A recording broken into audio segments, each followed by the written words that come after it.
IQ, Fooly Cooly, and more. Welcome to MomoCon. How are you doing? Thank you so much. I'm having a really, really good time. I just arrived yesterday, and I don't even feel any exhaustion because you guys are wonderful. Thank you so much for coming today.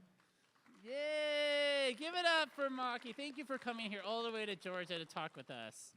Now, I wanted to open up this panel with a question I saw. Want to show the video first? Oh, yeah. We got a video for you. Let's go ahead and show the video.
Wow.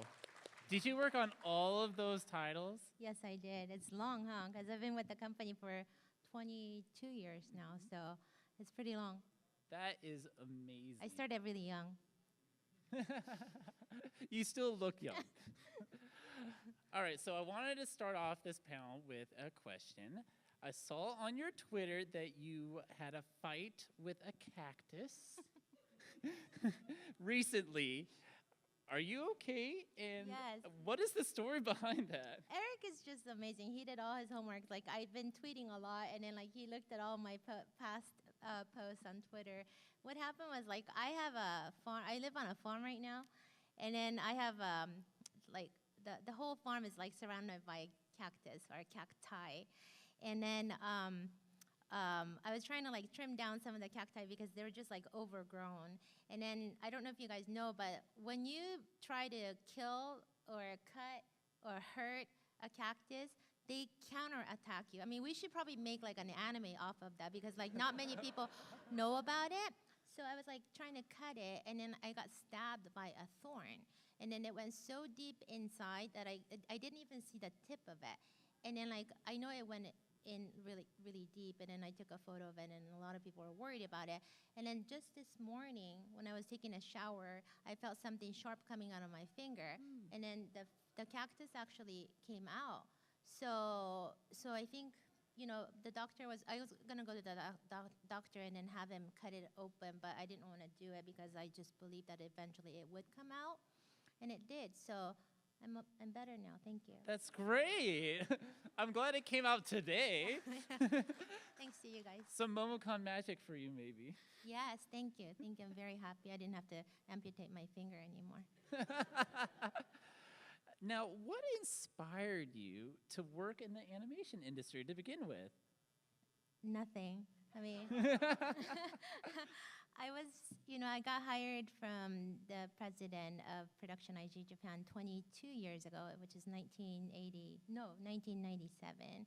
And he asked me a whole bunch of questions about anime.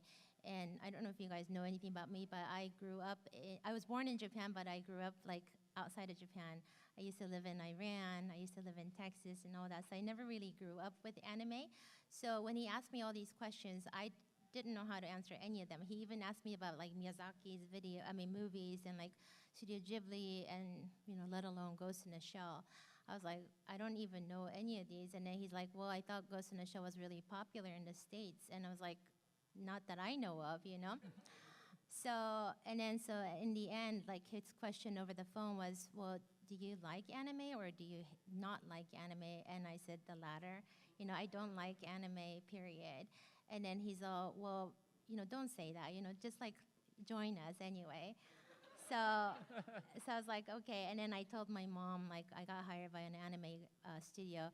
And she's like, don't do that, And then now, a lot of people ask me, like, how did you get started working at Production IG? Like, I want to work for IG. Like, what do I have to do? Like, what did you do special? It's like, I did nothing, and I didn't really want to work for IG either. But I got hired because this was like 22 years ago. And I don't know whether I'm fortunate or not, but. I think it worked out well for you. Can you tell us how you became the president of Production IG USA? I am officially the president of Production IG USA, but like I'm the only person working at Production IG USA, so I could be the president or I could be like nobody. I mean, like I don't have anybody else working for me, so the title is president, but yeah, I'm just Maki. Now, before your promotion to president, which happened about 2 years ago, fans started the hashtag Give Maki a Raise trend on social media. And I was curious about how do you feel about having all of these supportive fans? Yeah, anime industry in general, I'm sure like Kamiyama-san, Aramak-san, they know, but it's a really popular industry, but it's a really poor industry. Like we get like so underpaid, and then they work their ass off. I'm sorry, their butt off, and then like so make sure you guys don't buy bootlegged stuff. Make sure that you buy the real stuff. Support us, our industry, because eventually it may be gone because, like, the industry, the fan base is really expanding, but the industry is shrinking. And then there's like, a lot of the studios are going out of business. There aren't that many creators, who can draw anymore. They can still draw, but then they don't want to work for anime studios because your future, your poor future, is guaranteed. So I don't know what else to say, but just support the industry. Don't tell all your friends and family not to buy bootlegged stuff. Buy the actual DVDs if they're available. Just to support us. And what was the question again? I'm sorry.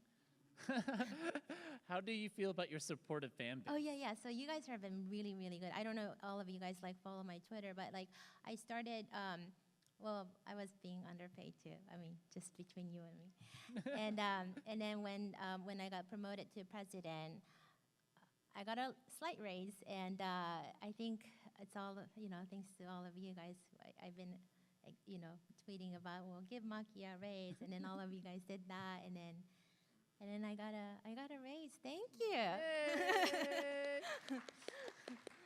Well deserved. Thank you. I do want to know, you mentioned that you work by yourself. What is a typical business day like for the president of Production IG USA? Again, like, I'm the only one working, so like I do have sort of like an agenda, but as long as I meet the requirements, I do have like certain deadlines to meet for a lot of things. Like I do so many things, it's like really hard to explain what I do, but I'm president, producer, and I also do licensing, and I go to the bank, and I go to the post office, and I do like, I do translations. So I do a lot of things. So on a busy day, I usually in the morning, I wake up at 6 o'clock, and I have a farm. I have a horse, and I have 3 goats and 2 dogs and a fish, and I'm supposed to get like 5 chickens next week. And then my friend wants to give up her pig, so I might have a pig too eventually. So the first thing I do, even before I go to the bathroom, is to take care of all my animals. And then, so that's how I start my morning every day. 6 o'clock, from 6 to 6:30, I take care of the animals. I come back inside the house, go to the bathroom, brush my teeth, and then I usually take my horse out to the trail because I have a crazy thoroughbred, and if he doesn't get out, I get killed. So I do that like every other day so that he gets enough exercise, and then I walk the dogs, and then I would say like by 8:30 I'll be home drinking my first cup of coffee, checking my emails, and if I have tons and tons of emails to answer, that's what I take care of first. And then like if I have meetings, I go to meetings. If I have localization work, I go to the studios and do all the dubbing. And then I would say like by around 6 o'clock is when I finally, sit down and take a break. And then around 10 p.m. is like when, Japan headquarters wake up, and then they start sending me a whole bunch of emails. So I do work from maybe 10 p.m. until 1 a.m. and then go to sleep, and then the same thing starts the next day. Do you still wish you could hire interns? Yeah, I know. It's really hard because like interns and assistants are hard things, because if I had them already, it would be easy because they can help me, and they can go to the post. I hate going to the post office. I mean, do you guys still do that? I hate going to the banks and post offices. But anyway, but basically like training interns and training assistants are always time consuming, because if I had an hour to train my intern, then I could be doing so much more out of that. And then like, I'm bilingual, I can do translations, and translations are also difficult because if you have somebody else translate for you, you have to proofread it, you have to review it to make sure that it's correct. So it's basically doing the translation over again. So I don't know, I'm the type of person who's pretty self-sufficient, and who's kind of a control freak too.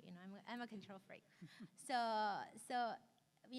my president Ishikawa has been telling me, what, you gotta hire somebody else besides yourself, at least like before the end of the year, because if something happens to me and I die, then there won't be anybody, to take care of the company, let alone my horse and my goats and all that too, right? So I think before the end of the year, I probably will have to hire somebody. So if you're interested, let me know. Wow, that's exciting. I might send you my resume.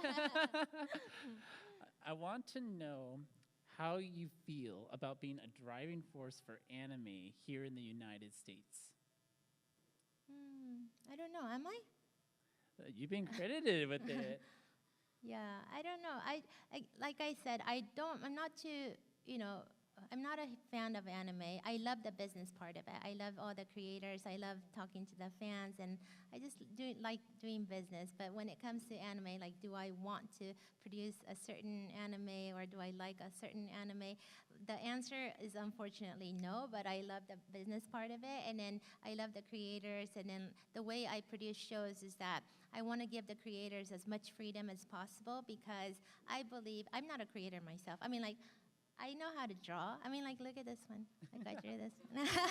Knowing orange. But I know how to draw, but, like, I'm not a creator myself. And I think the creations should be done by the creators because the fans and the creators tend to communicate better than having a producer or a business person in the middle of it.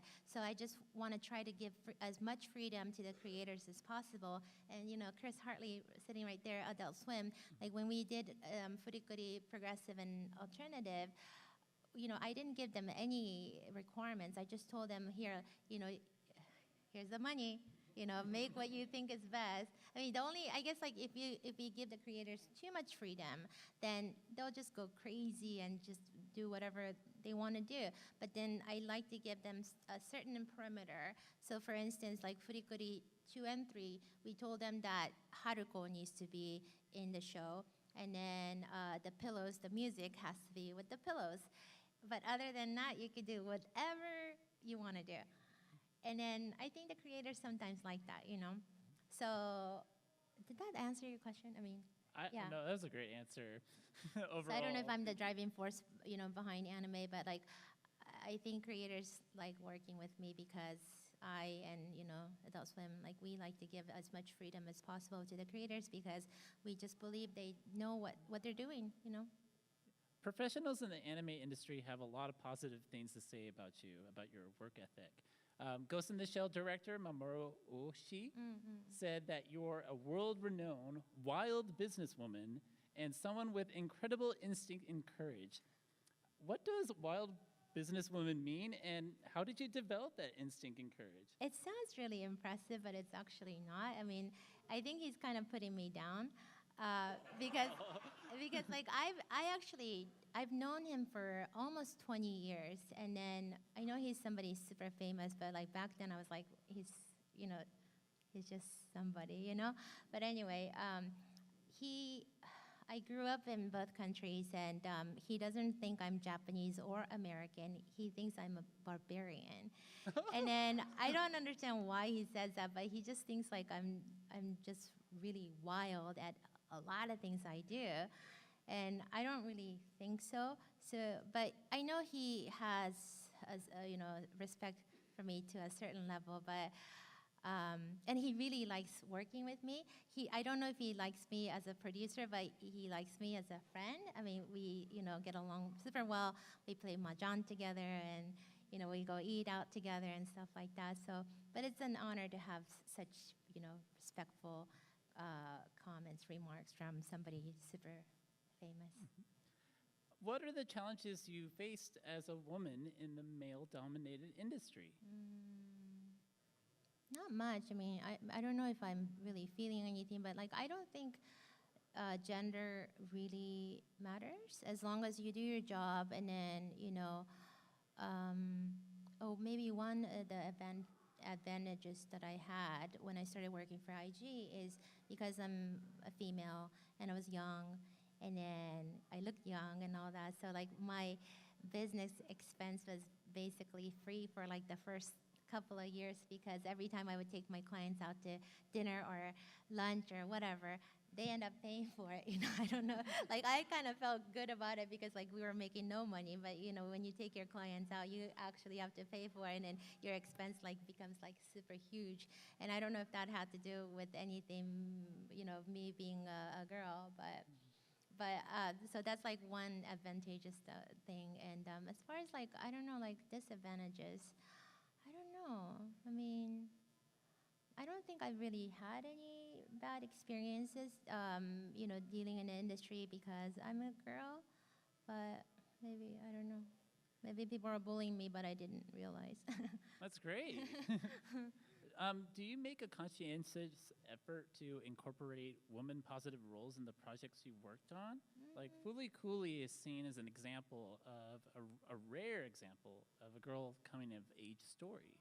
So, do you consider that in your work? I actually support whatever the creators and the writers want to do. I mean, I think it's great because a lot of fans for Furikuri came up to me and they told me that that show really changed their lives. I mean, and I was really happy to hear that.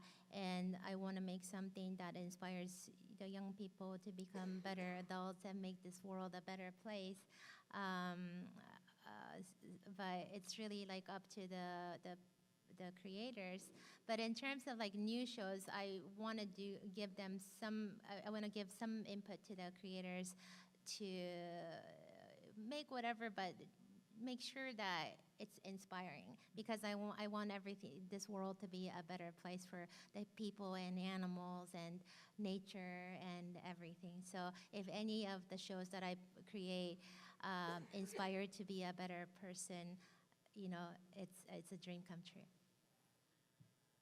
It's been a little over a year since you've officially made the announcement for Fulikuli 2 and Fulikuli 3. What are some of your favorite memories from working on this series? It was a really, really difficult production. I mean, the whole project took about almost 4 years, 4 years to complete. And, Adult Swim has been so supportive. I mean, they have been the best partner on making these 2 sequels because we were very behind on schedule. We kept like swapping people because it just wasn't going right. And we kept traveling to Atlanta, sometimes just travel and not even stay the night, but go back to LA, because I live in LA. And because we had to ask Mike Lazo for extensions, and then finally it came true. I mean, like, we were able to make it. So I was really happy to be able to, like, introduce it to the world because everybody had been waiting so long for it. And I know we have like mixed reviews and not so good comments, but there are still a lot of good comments. And then people came up to me and said that how much they love the show. And yeah, it's been hard. It's been a long journey, but I really enjoyed every bit of it. When I was working on it, I wanted to just kill myself because I would have nightmares about the production. I would be like, oh my God, like, in my dream, the production manager from Japan would be like, oh, Maki, we finished the show. I was like, yay. And then, like, when I wake up, I was like, it was only a dream, And so they're asking for more extensions. And then, like, sometimes I would dream, like, even after the show was done, I would still have nightmares about, like, people saying, like, oh, yeah, we need another 2 weeks extension or whatever. So I was, like, really traumatized by that project for, like, 4 years, It was really, really hard. But, thanks to Chris and Jason and Gil, they were able to make it happen. And through this journey, I think we became much better friends with Adult Swim, and then even with the voice actors, because Kari Walgren was definitely, needed for Haruko. And then we got Steve Bloom back, as a cat, and and then it was a lot of fun. I mean, dubbing was really fun. Stephanie and Michael Sinter-Nicholas did a great job on it. So when everything is all done and it's out in the world, you just feel like every moment of bad experiences are now good memories. But when you're going during the whole process, you just want to kill yourself. Thank you so much for your hard work. How many of you guys appreciate all the hard work she did to bring Fuli Kuli over here? Yes. Otsukare-sama deshita. Thank you. Do we have any Furikuri cosplayers? No? All right, too bad, because I brought something to give to the cosplayers, but... Speaking of things you've brought, I see some pop figures back here. Yeah. Do you collect any of the properties you work on for yourself in pop figure form? Not really, but I get gifts from fans, like especially when I worked on Ghost in the Shell, the live action. Did you guys see that? Oh, you guys liked it? Really? Because I know a lot of people hated it. I mean, people hated it even before they went to the theaters, and it's because of like Scarlett Johansson. I mean, like, but you gotta watch it before you say that it was a bad movie. Like this goes to every single movie or people or whatever. Like, don't judge it by by the cover, because unless you watch it, I don't think you really have the right to criticize it. So, right? Who said exactly? Oh, you're a good girl right there. So yes, because like Ghost in the Shell, like we worked really hard on it, but there's a lot of people that boycotted going to the theaters because they didn't want to support the movie. But Scarlett did a brilliant job, and I think she was like the best cast for Major Kusanagi, because this is going to be kind of a spoiler for those of you who haven't seen it yet. But she's not playing like an Asian woman. I mean, she's like she's a non-Asian woman, so it didn't have to be a Asian actress. So oh yeah, but anyway, sorry, I went on off the tangent. But people who saw Ghost in the Shell and they really liked it, they bought me the Major Kusanagi Funko Pop, and I treasure that.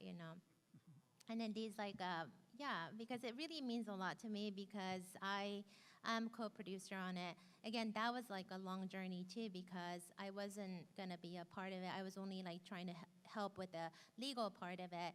But Rupert ended up hiring Beat Takeshi, Takeshi Kitano. He's a director, movie director, and he's also a very famous comedian in Japan. So when he was hired and the movie was shot in New Zealand, he was having a lot of difficulties communicating with the crew, although he brought his own translator. So I was called by Avi Arad and also Ari Arad. Avi Arad, he's a ex. He used to be the chairman for Marvel, and then he also produced Spider-Man and all that, like everything. Like he's a really, really famous guy. And he happens to be my chairperson at Production IG USA. And he called me up and he goes, "Can you fly to New Zealand tomorrow?" I'm like, "No." I mean, like, why? So he said, like, Kitano's coming and then we're having issues. So I flew over to New Zealand and took care of B Takeshi, and then so I was there with him, helping with a whole bunch of stuff for maybe a month.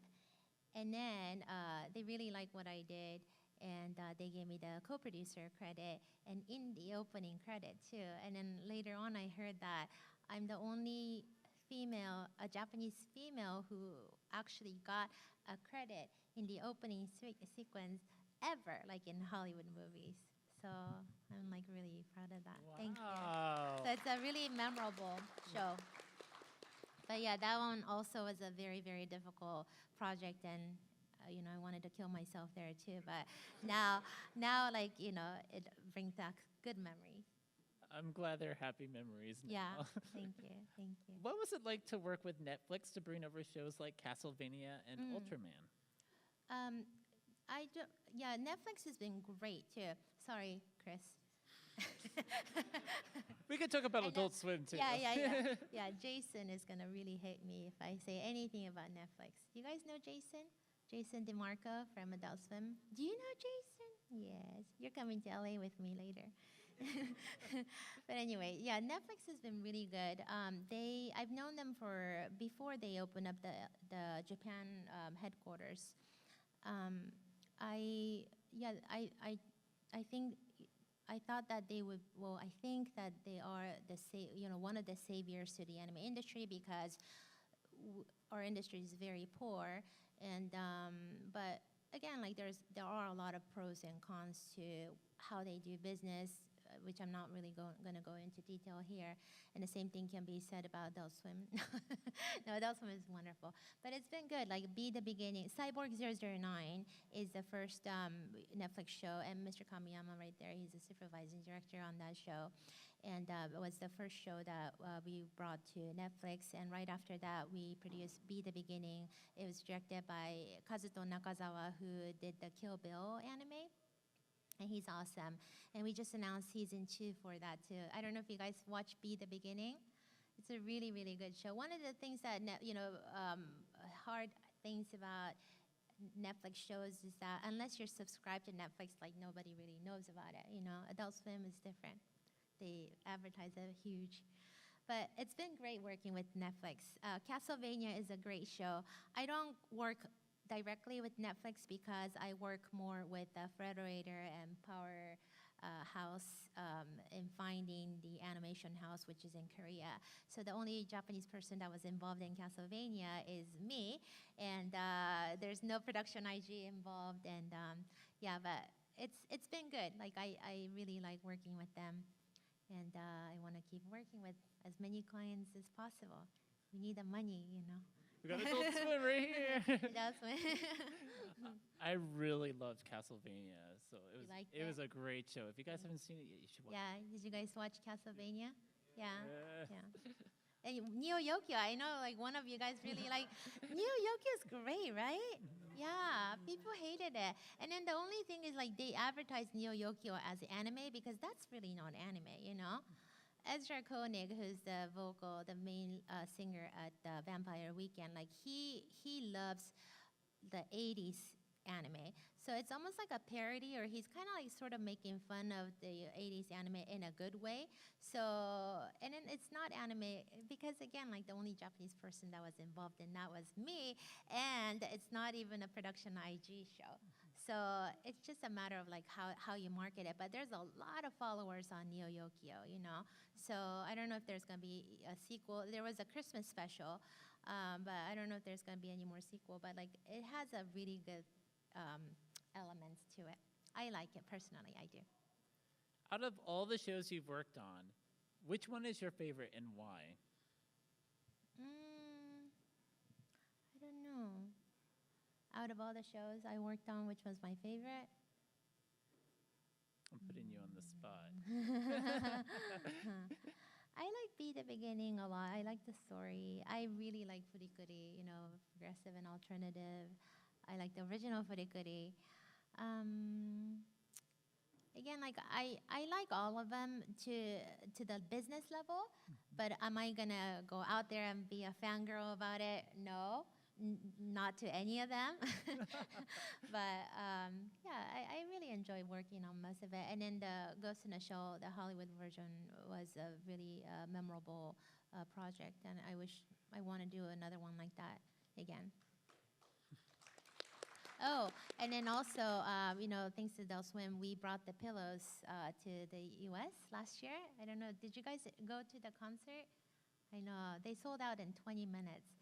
Yeah, we opened up in 10 venues, I think, and then as soon as we announced it, like they were sold out immediately, and then we had to like add in more venues, and we had to expand the venues, and then like still like they were sold out. As soon as we announced it, like people just like buy them, and then so this year we almost brought them, but they weren't available.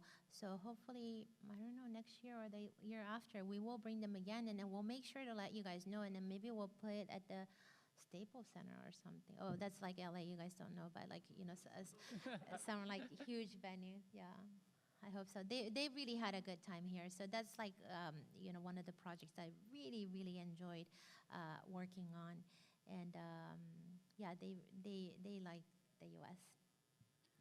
What can you tell us about the new upcoming shows that Production IG is working on? What Production IG is working on right now, the headquarters, whatever they can announce, they probably already announced either on their Twitter or on on their website. What I'm working at Production IG USA. Can I say something? Ask Chris. Yeah, I'm working on something really special. I'm actually working on 4 projects right now. One of them we're going to be announcing very soon. I'm so excited about that one. And I'm looking at Chris, but like, I can't say that it involves them. There's like 4 shows right now, which I cannot talk about, but hopefully I can announce one in 3 months. maybe I might be able to announce something at Anime Expo. Are you guys, any of you guys going to Anime Expo? Really? I know you are, Carl. You too? I know you guys all live in Atlanta, right? Yeah. I usually have a production IG panel at Anime Expo, and I'll be announcing, something this year. So if you guys are interested, but we will be announcing it, and we'll be tweeting and all that. But the answer is no. I cannot talk about any of the stuff that I'm working on right now. But they're really, really good shows, and I just can't wait to announce it. We're all looking forward to it. Thank you. All right, I am opening it up to the fan questions. So if you guys want to line up to the mic right over here, go ahead and form a queue. Do you have some prizes for guests? I don't know. Yeah, but I want to give this. Well, yes, I have. But this is a medium. I have 2 Furikuri T-shirts, and then I have a Blu-ray of the original Furikuri. Ooh. So,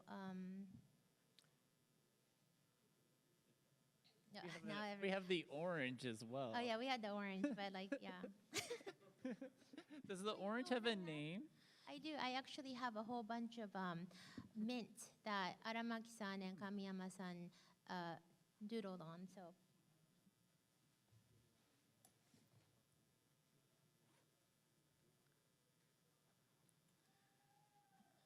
All right, are you ready for our first question? Mm-hmm. Excellent, you can go ahead and start. All right, I have a bit of a double question. The first one was, how did it feel back in 2017 when you first became president of Production IG? Because it's a very prestigious position. I have no idea how I would react, for instance. And my second is, how did you feel when you first found out you were going to be doing the project for the second and third seasons of Fully Cooley? Because again, that's a huge undertaking. Can you repeat the question? Could you repeat the question? We're having a hard time hearing you. Maybe you might be a little bit too close to the mic. Sorry. Oh, I'm sorry. That's okay. The first part of my question was, in 2017, how did you feel when you were first promoted to the president of Production IG? Because that's a very prestigious position. And the second part of the question is, how did it feel when you found out that you were first going to be working on the second and third seasons of Fully Cooley? Because again, that's a huge undertaking. Yes. The first question is how did I feel if I was appointed the president of Production IG USA? I was very honored. I was really happy. I was flattered.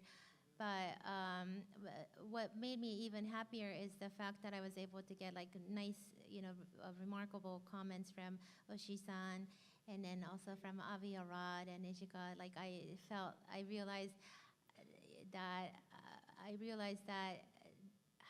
how they felt about me, because I've just been working nonstop without even caring about what people thought of me. And I do care about what each one of you think of me, So it was really nice that these people thought very highly of me. So again, it was a good feeling. And then when I made, how did I feel when I made Furikuri progressive and alternative? I wanted to kill myself, because it was just really hard. When we announced it, I was really excited, but just the whole process, during the process of it, it was hard. But it's hard doing anything, And then once you accomplish it, all that hard work pays off. So it's good to work hard and to cry and to shed tears and sweats and all that, because in the end of the day, everything pays off. And then if you only work half-assed, then it really shows. So you gotta give it your fullest, and then it'll all, it'll all be rewarding. So. Thank you. Thank you. Don't be afraid to get intimate with the mic and speak up so we can hear you, if you don't mind, please. Hello, can you Hello. hear me? That's perfect, thank you. All right, so I wanted to ask, you mentioned that you really never been too interested in anime, and has that ever was that helpful or maybe a hindrance to your job? It was actually more of a hindrance to me, because I wish that I knew more, but I try to watch anime and movies as much as I can, but again, it's not my thing, my personal interest. But I need to watch certain shows in order to help with the business. And then one of the biggest hindrances is that when I translate for creators or my president or the directors or whoever, if I don't know that certain show that they're talking about, it's really hard for me to translate because I would not know the characters, I would not know the storyline or the directors or whatever. So that's like one part that I don't like about myself. I need to make more of an effort to study and to watch more because I am in the industry. So, but for example, like, the Ultraman that they produced, they directed, I watched the whole thing, because I was going to translate for them their panel, and I needed to make sure that and then I really enjoyed it. So when I watch something, and when I really enjoy it, but it's not like, oh, there's a new movie out there, am I going to go watch it instead of like go riding my horse? No, I go ride my horse.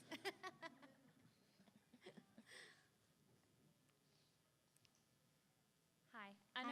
I know that you said that you really like the Major's character from Ghost in the Shell, and I do too. I first got into that when I was about 7, 8, or 9 years old. Ghost in the Shell inspired my love for sci-fi.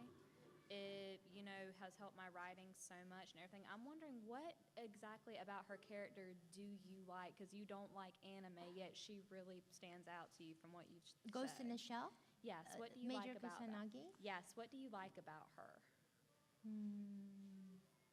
The fact that she's strong? I mean, I don't know. I mean, I don't really. Do I like Major Kusanagi?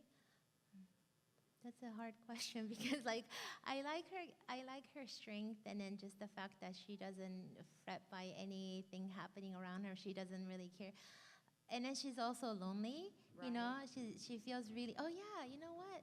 I think I identify with her because I'm not lonely, but I work by myself, Right. So maybe I am a little bit lonely. And then I try to like stand strong because I don't want to look vulnerable. I am the president, I am the producer, I need to look strong and stand strong and all that. So I do see, now you brought it up, I do see a little bit of resemblance in the feeling. Yeah. Thank you. Thank you.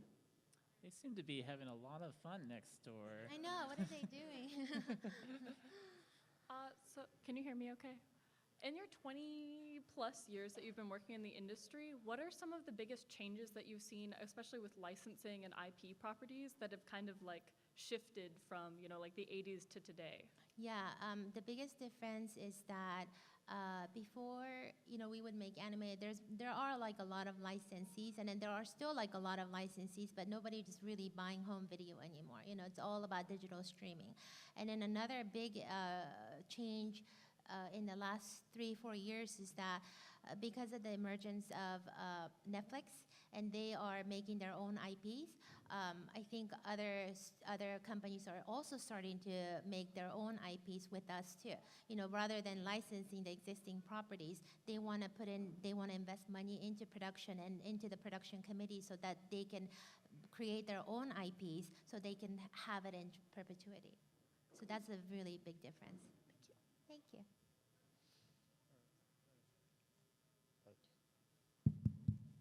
Can you hear me? Hello. Yes, we can hear you. Okay. My question is, if it's kind of different, do you know anybody about who made the season finale for the Last Airbender? The season finale for The Last Emperor? Airbender. Oh no, The last no, has been- I don't. Okay. Sorry about that. It's Oh, just that's okay. because I was kind of curious because I did a couple of scripts and drawings for the sequel for the actual real culmination of Airbender. So Oh, congratulations. yeah, because I was trying to like look for directors of it. So, Oh, but I know I that's ain't okay. supposed to be doing the second question. But Yeah, I go ahead. put- Go ahead and ask the second question. For Ghost in the Shell, what's the reanimated from in her strategy, like if she could have did something different or bigger more than when she turned invisible, try to kill off anybody, but she couldn't, and somebody that she liked the most. I mean, What's the animation technique? No. yeah, the technique. Oh, for which one? Ghost in the Shell 1 or the standalone Oh, complex? the sequel, the second Oh, one. the sequel? Yeah. Innocence? Yeah. Oh, yeah. 神山さん答える They would know, right? yeah. I don't know anything about the technique, but like Ghost in the Shell's Innocence, Two Innocence had a lot of digital animation in it. You know, it was like a combination of a 2D hand-drawn animation, and then we added a lot of CGI in it. I think you're talking about the convenience store Yeah. sequence, right? Yeah. That's a really cool sequence. I think we won SIGGRAPH no, it was like shown in SIGGRAPH. But I think that コンビニのシーンあるじゃないですか、イノセンス。あれって結構 CG 使ってますよね。Yeah, we use a lot of CGI on that. CGI. Okay. Yeah. That makes sense. All right. Yeah. Thank you. Thank you. Thank you. Hello. Hey, Maki, how you doing?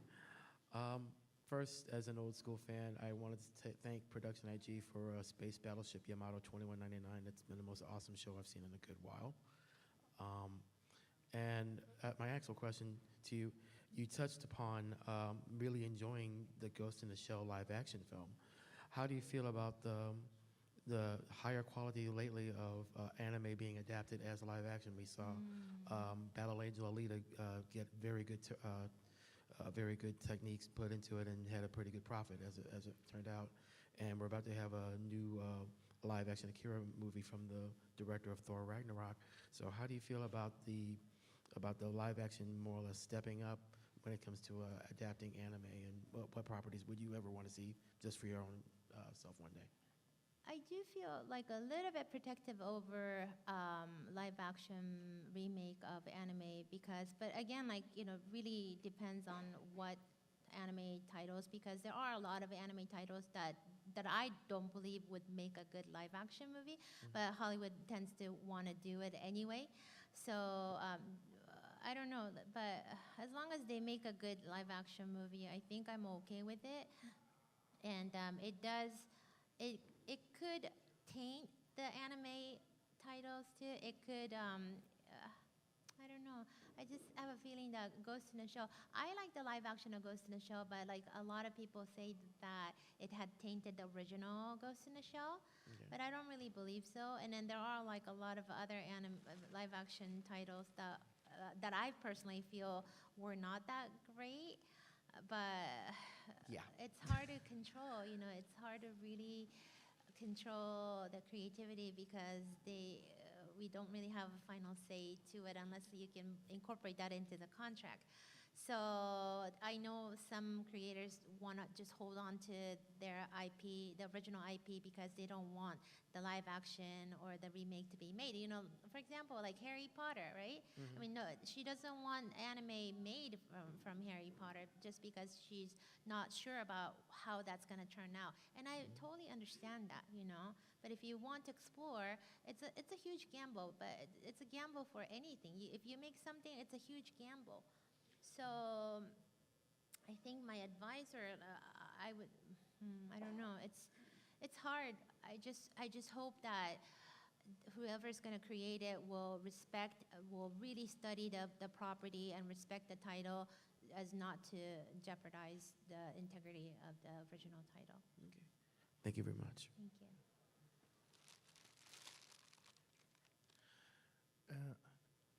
Excuse me, just a minute. What is the hardest part in your job, and which is your favorite anime? The hardest part about my job is I know that's a really good question, because the hardest part about my job is that I deal with like multi-million-dollar deals, and because I am working by myself. Yes, what is that? 10 minutes? 10 more minutes? Okay. Because I work by myself, I don't really have anybody to consult with, because I don't have a coworker, I don't have a boss. If I brought in something huge, whether I want to do that or not, if I want to negotiate the deal, terms, money, or whatever, it's all up to me. So if I make a huge mistake, everything is like falls on my shoulder. It's my fault.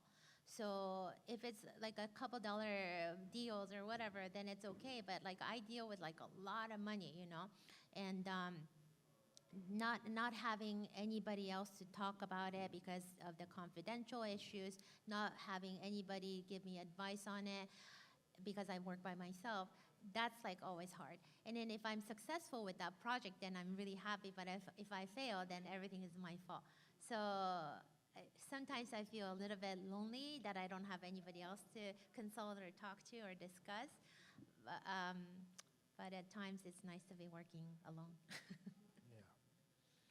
Thank you. Thank you. Hello. Hello. You mentioned that anime is traditionally, poor, and that the way funding has been so far is like multiple channels coming together, making a production, and that Production IG has been looking for other ways to make money. So Netflix, Adult Swim has just been essentially dumping a bag of money. That generally sounds like a good idea because you get a lot of freedom with that. But are there any drawbacks to, just be giving money and then kind of bolting almost in It's degree? really not the money issues. The thing is like they want to hold. There's like a hold off period. So let's say that we want to exploit other rights in other certain territories, but it's almost like a one stop right there. There's like no residuals or there's no other income expectation arising from other territories or other rights or whatever. So I think those are like what can be a little bit difficult. So that's probably why they or many companies want to put in like a huge sum of investment because there are no future residuals or income expecting from the project because it's almost like a buyout. Gotcha. Did that answer your question? Yeah, Yeah, that's interesting. yeah. But I think it's good and bad. But I think things are still changing because ever since 5 years ago, a lot of things have happened in the last 5 years. But I see that many more changes will be happening from now until 5 years from now. Gotcha. Thank you. Thank you. Hi, thank you for coming to MomoCon. Thank you. As an empowering businesswoman you are, thank you for being a great model. I really enjoy watching anime and really passionate about it. I was wondering, how would you get into the industry with no Japanese background experience, but have the business experience? I'm sorry, I got the first part, but what's the question? How would you get into the industry that you're in when you have no Japanese background experience, like translating or anything of that sort whatsoever, I but see. have the business experience side of it? So I went to UC Santa Barbara, which is a University of California in Santa Barbara. I graduated with an Asian American Studies major and minor in sociology. And I went back to Japan, and I was working for a firm. It's a international trading firm, as basically nobody. Somebody who serves coffee to the executives, who clean the desks, and then like who sweep the bathroom, and that's what I was doing like 26 years ago, maybe. And then I wasn't really interested in movies or entertainment or anything, but just because I spoke both languages, I got headhunted by talent agencies in Japan, and they were looking for a talent interpreter for TV and movies. So I went, and then I worked with like a whole bunch of like people from Hollywood, and then so I started freelancing. That's where I picked up some like the industry terms and like how movies are made and how TVs are made and all that. So that was like the only background that I had before I joined IG, and I knew Japanese. I was bilingual, but other than that, I had absolutely nothing. So if I were to interview with Production IG right now, I would probably get rejected. I mean, nobody, because I was really that bad. And then, but just within 22 years is a really, really long time. But I learned a lot through it. So I don't know if maybe your question is more because you do want to work in the industry, but you just have to give it a shot. If you like something, you just give it a shot. You're still young, and you can't fail. You would really regret more not even applying for a company that you want to work for than to be rejected after a trial. Does that make sense? Yes. I mean, you just need it. You live only once, you know. So if there's something that you really want to do, but you're not sure because your background is like not sufficient, or maybe you don't speak the language or whatever. But you never know what happens. Maybe the president may think you're cute, and you know they'll like you, or maybe they'll think you're fun or whatever, you know. So just try it, you know, if you are thinking of wanting to do something. Sorry, I don't know if that answered Thank any you. questions.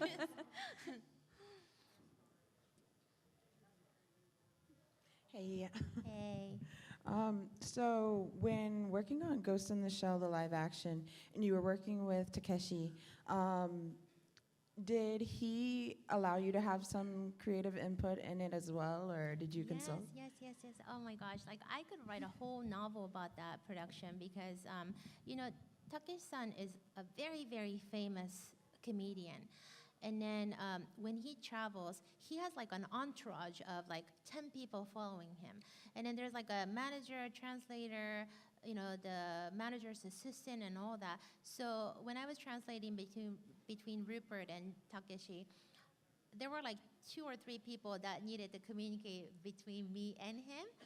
So, you know, like the translation turns weird and all that, but ultimately, you try so hard and then you show passion, you buy their trust, and then like sooner or later he'll want to communicate with you, you know, directly. So it got to the point where I was having lunch and dinner with them, and then when Rupert wanted him to say certain things in English, I would be like the dialogue coach on it. And then, so I would have like and then he doesn't see very well, and then he's 70, and then he couldn't really memorize his lines, so we'll be like holding up like a placard, and then like I'll have everything like written out in katakana, so instead of like having to read the alphabet, it'll just say like a whole bunch of like, you know, phonetic you know, letters in katakana, and then like I'll be holding it up, and then he'll just like read it as is. So like he was calling me the English teacher during the whole shoot. So it was really, really nice. We took photos together. He gave me some cash. I don't know why he gave me money, but like, yeah. But yeah, it was a really good experience working with them. Thank you. Thank you. Are we All done? right, that's perfect timing. We only have a Great. minute left. Oh, great. Thank you so much for coming. I mean, it was really, I really liked this convention, and thanks, Darius, for inviting me as a guest this year. And I hope to see many of you guys in the future. And I leave tomorrow. It's still very cold in LA. I brought a sweater, but it's so friggin' hot in Atlanta. My goodness. But I had a really good time, you know, Kamiyama-san and, you know, Aramaki-san, we came together. And we do have a panel tonight at 7 to 8. It's really more their panel. They're going to talk a little bit about Ultraman, maybe a little bit about Blade Runner. No, maybe not Blade Runner. Ghost in the Shell, maybe. I don't know. But yeah, just come join us tonight at 7 to 8. Thank you so much for coming.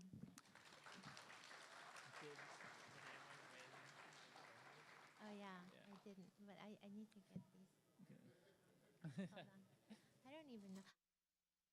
Candy? No. You know what? Okay. Yeah. This to you. No, sorry, the girl in the back. Yeah. And then, like, I want to give this to the girl who asked the last question. No, not you. There's another girl who wanted to be in the yeah. Sorry. It's like my decision. Here you go. Uh-huh. Awesome.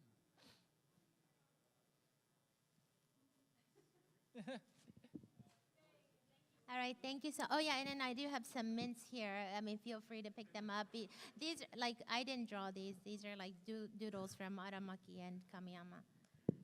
And if you want the annoying orange, you can have that, too. Thank you so much. Thank you for coming to MomoCon.